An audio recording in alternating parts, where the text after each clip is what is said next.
And after that, I started losing my mucus plug. I passed out sitting on the toilet. I thought my water broke. We're heading now to the hospital because something is happening. These contractions are so close to each other.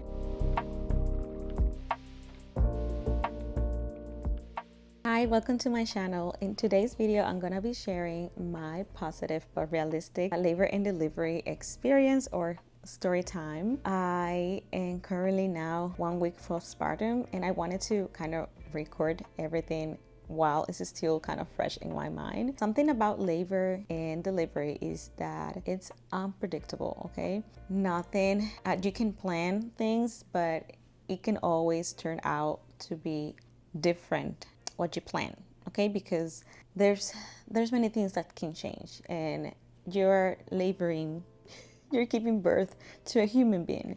So yeah, that happens. Just to let you know, I kind of had like a birth plan, but my doctor says that nurses think that when you have like a birth plan, many things can go like sideways, and it's better if you don't go there with a birth plan and just try to be open-minded and just let them know. You can talk to your nurse about which things you are non-negotiables, but those are things that probably have to do with taking care of baby or taking care of you and things like that. On my personal experience, the nurses and doctors are really open to your requests and suggestions.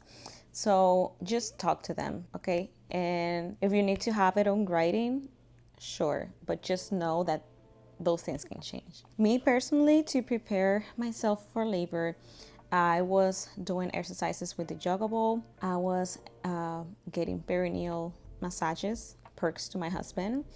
I was eating the dates, and I was watching a lot of videos to learn about how labor works, and also breathing techniques to get through the contractions. My plan at the beginning was to go fully natural and unmedicated, and later on I'm gonna explain how that changed and how everything turned out.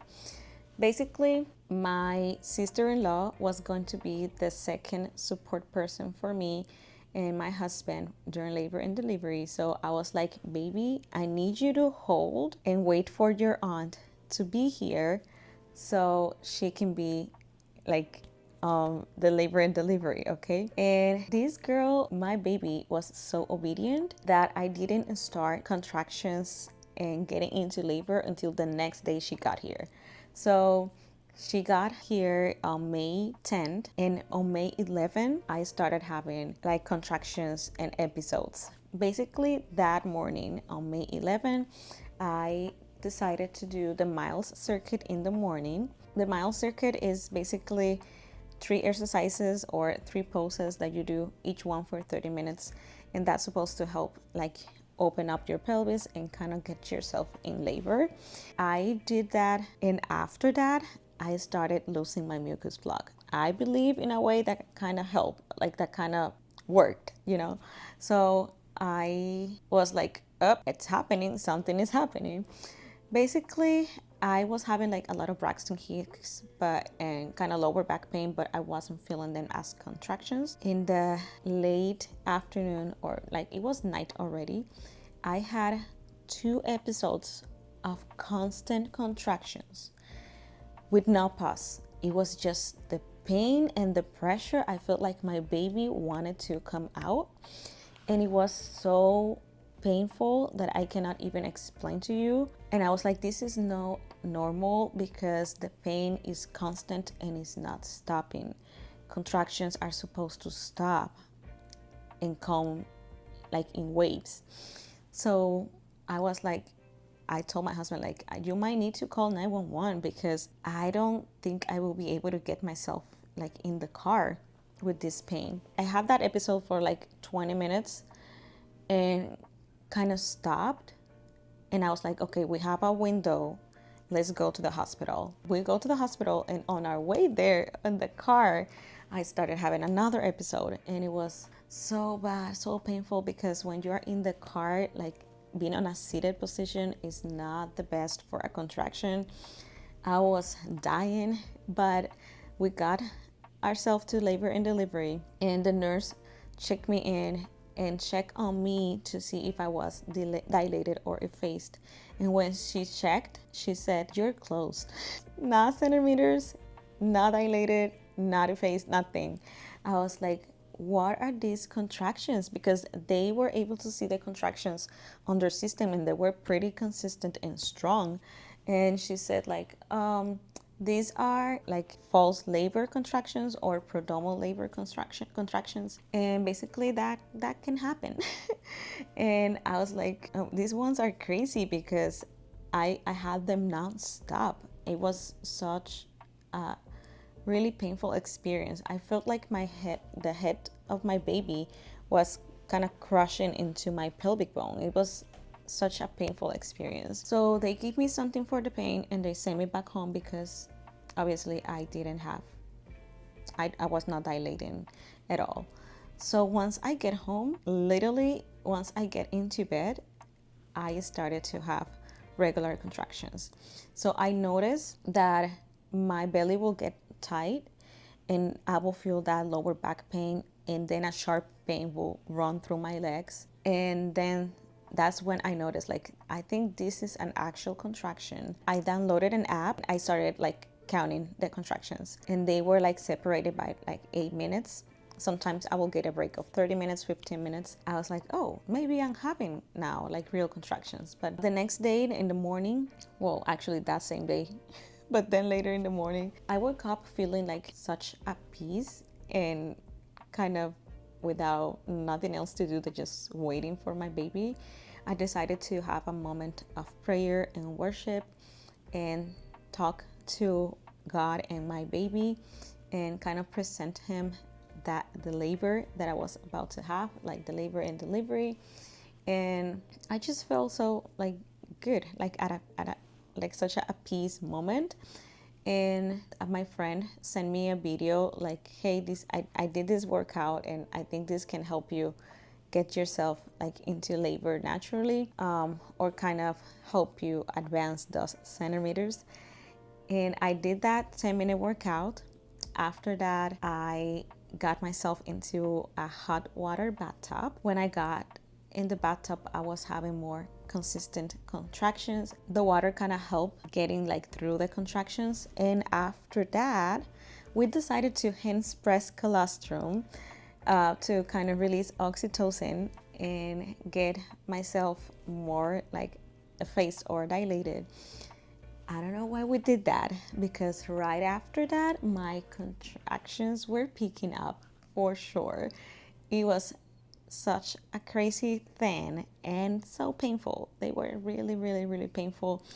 And I have to be on my bed, kind of like on a fetal position.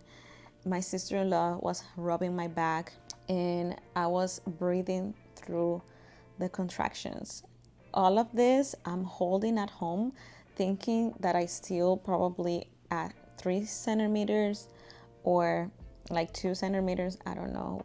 Because since they said hours before that I was closed, we were still thinking that I wasn't advancing like fast, you know. And for first time moms, usually labor can take like a lot of hours. So while I'm still laying in bed, kind of holding through the contractions, I feel like something coming out of me and I thought my water broke. But when I check myself, it turns out to be that I lost the rest of the mucus plug and it was like a chunk. It was like a big thing. I was like, nope, we're heading now to the hospital because something is happening. These contractions are so close to each other. I don't know if they tell me I'm still 3 centimeters dilated. We will figure it out once we're at the hospital. We head out to the hospital, and when we got there, I say hi to the nurses because since I was there the day before, they already knew me. And I was like, I hope this is the real labor. And when I got there, they checked me in, and the nurse is about to check if I was dilated and effaced. And she said, you know what, girl? I was like, don't tell me I'm still closed. She was like, no, you are 7 centimeters dilated. I couldn't believe what she just said. me and my husband, we look at each other, and I was like, I cannot believe that I was able to labor at home until 7 centimeters. Like, I cannot believe that happened. Right after she said that, I just had to ask the question, can I get the epidural? My plan, even though it was to go fully natural, I wanted to get the epidural because I was already so tired. I already missed so much sleep. I was in so much pain. I mean, at the moment I was still in shock, but I was almost at the transition phase, or probably I was already in the transition phase. So the pain, it was like pretty intense. And they say, like, of course, girl, we can get you your epidural. You have worked yourself out. Like, you got here with 7 centimeters as a first time mom. You rock. Like, you are amazing. You're awesome. Once they transfer me from triage to the labor room, all the staff, it's clapping and saying, like, you go, girl, you got yourself here at 7 centimeters, like, you are amazing. And once they assigned me my nurse is like, girl, 7 centimeters, like, you are amazing. And they encouraged me so much. Like, all of their positive words and encouragement just made me feel so much better. And obviously I didn't feel any judgment once I asked for that epidural, because they know that it is such a painful experience. Once they put my epidural in, I think it was before, but basically I got to meet the doctor that was going to deliver our baby. Turns out to be that this doctor was the same one that we saw on our first appointment with baby. So the hospital that I was getting treated at is a teaching hospital, so they were constantly rotating like the doctors, and we thought that we will never see her again. And when we saw her on our first baby appointment, we loved her. And I think it was such a gut detail for her to be the one delivering our baby. She obviously remembered us, and she was like, guys, I'm going to deliver your baby. I cannot believe I'm going to be the one delivering your baby. I got to meet you back in September, and we were like, oh my God, yes, this is such like a positive outcome. And it was good because I prayed for the best like doctors and nurses to take care of me and baby while we were at the hospital, and that's exactly what happened. After that, basically I just rested a little bit before pushing time, and once we got into pushing, I think we pushed for around an hour, because my contractions they were pretty separated one from the other, so we needed to wait for the contraction to come to push. So it was like an hour, and around 5:27 a.m. I think it was, Grace Marie was born. They placed the baby on top of me. It was such a surreal moment. For a moment I was like in shock. I couldn't believe that this baby was mine. And it was like such an emotional moment. My husband was crying, I was crying, baby was crying, we were all crying. It was such a beautiful moment. It's such a beautiful experience in general. I had a 3rd-degree tear. I didn't notice, obviously, because of the epidural at the moment, but my husband did, and he was crying seeing how my body got like turned up while giving birth to my baby. By the way, she is a big baby. She was like 7 pounds and like 10 ounces, but also for my, like, I'm 5'1", so I'm tiny and petite. Baby was coming big, okay? And basically the doctors took care of me. They were like, we're working down here, we're gonna get you your stitches, you don't have to worry about that, just enjoy your baby. And that's exactly what I did. I was just enjoying my baby. I couldn't tell like what was happening down there, even though I had the mirror in front of me, because I did requested the mirror so I can see myself giving birth. And they basically changed us to our room so we can rest a little bit. And once the epidural worn off, they usually ask you to go to the bathroom so you can empty your bladder. And when I go to the bathroom and I'm peeing, I pass out sitting on the toilet. It was it was so quick. I was like, I feel like I'm going to pass out. Apparently, I did pass out. And when I wake up, I look around and there's like 10 nurses around me taking care of me, checking on me, my husband calling me, my sister-in-law. It was such a funny moment. I will say funny because I was like, oh, I felt like I was just sleeping and I just woke up. I don't know. I was probably even dreaming. It was such a funny moment. They obviously checked everything on me and all my vitals were good.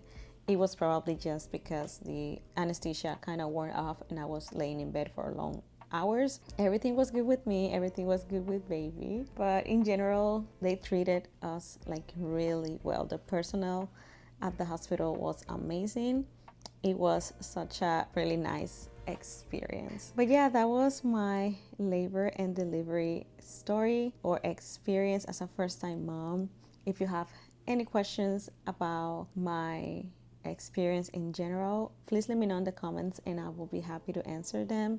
I kind of want to encourage you to listen to the positive stories, and even though not everything turns out to be exactly how you plan it, just try to look from like a different perspective, because I know labor can be such a scary moment, and more if it's your first time being into labor. If you got till the end, thank you for watching this video.